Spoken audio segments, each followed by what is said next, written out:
Assalamualaikum teman-teman.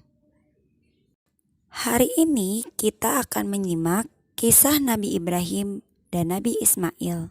Nabi Ibrahim mempunyai dua istri. Istri pertama bernama Sarah dan istri kedua bernama Hajar. Sarah melahirkan seorang anak laki-laki yang dinamakan Ishak dan Hajar melahirkan anak laki-laki juga yang bernama Ismail. Berkali-kali ia meminta kepada suaminya agar Hajar dan anaknya dipindahkan ke tempat lain. Akan tetapi, Nabi Ibrahim tidak segera menurutinya. Barulah setelah menerima perintah dari Allah, Nabi Ibrahim mengajak Hajar dan Ismail pindah ke Mekah.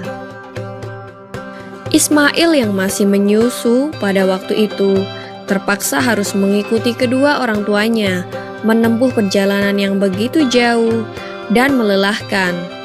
Hajar dan Ismail ditempatkan di daerah padang pasir yang tandus, sunyi, dan terik matahari yang menyengat kulit.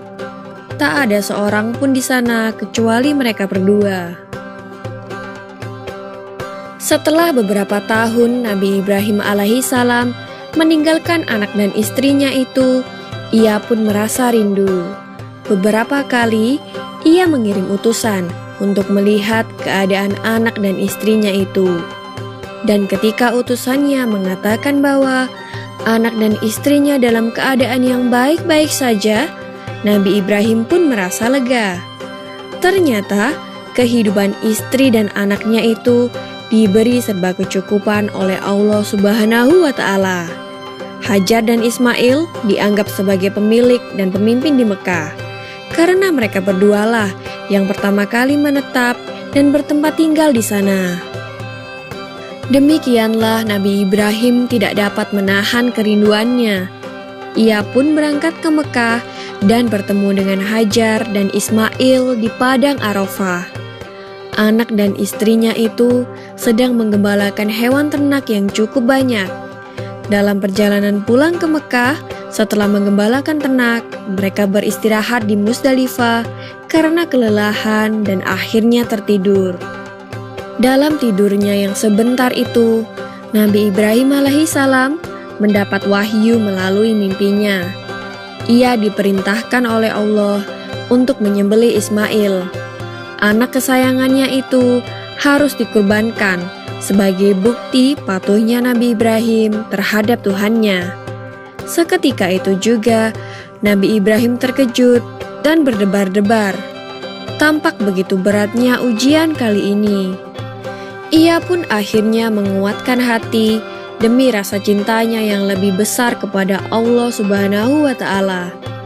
Ia juga pada akhirnya memberitahukan mimpi itu kepada Ismail. "Wahai anakku Ismail, dalam mimpi aku diperintahkan oleh Allah untuk menyerahkanmu sebagai kurban, dan aku harus menyembelihmu. Bagaimana pendapatmu, wahai anakku?" Kata Nabi Ibrahim. Ismail pun menjawab, "Wahai ayah, sekiranya itu perintah Allah, maka laksanakanlah apa yang telah diperintahkannya kepadamu. Aku akan tetap sabar dan ikhlas menerima cobaan ini."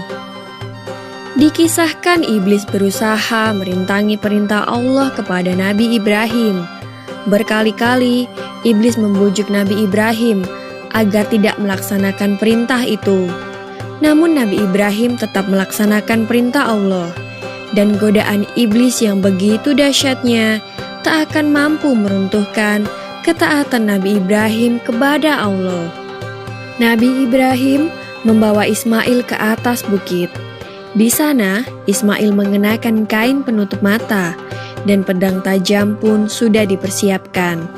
Ketika pedang itu sudah berada di leher Ismail, tiba-tiba tubuh Ismail pun diganti dengan seekor kambing yang gemuk oleh malaikat Jibril. Dengan demikian, selamatlah Ismail dari penyembelihan. Allah Subhanahu wa Ta'ala berfirman kepada Nabi Ibrahim, "Hai Ibrahim, kau sudah melaksanakan perintahku dengan ikhlas. Sebagai gantinya, aku berikan binatang ternak untuk disembelih. Ini adalah cobaan besar bagimu." Peristiwa itu terjadi pada tanggal 10 Dzulhijjah di Mina, dan sampai sekarang dirayakan seluruh umat muslim sebagai hari raya Idul Adha. Dan umat Islam yang melaksanakan ibadah haji juga dapat melakukan kurban di Mina sebagai penghormatan atas Nabi Ibrahim alaihissalam. Demikian kisah Nabi Ibrahim alaihissalam. Semoga kisah ini dapat mempertebal iman kita kepada Allah Subhanahu wa Ta'ala. Amin ya Robbal 'Alamin. Tugas teman-teman adalah membuat poster untuk menyambut Hari Raya Idul Adha.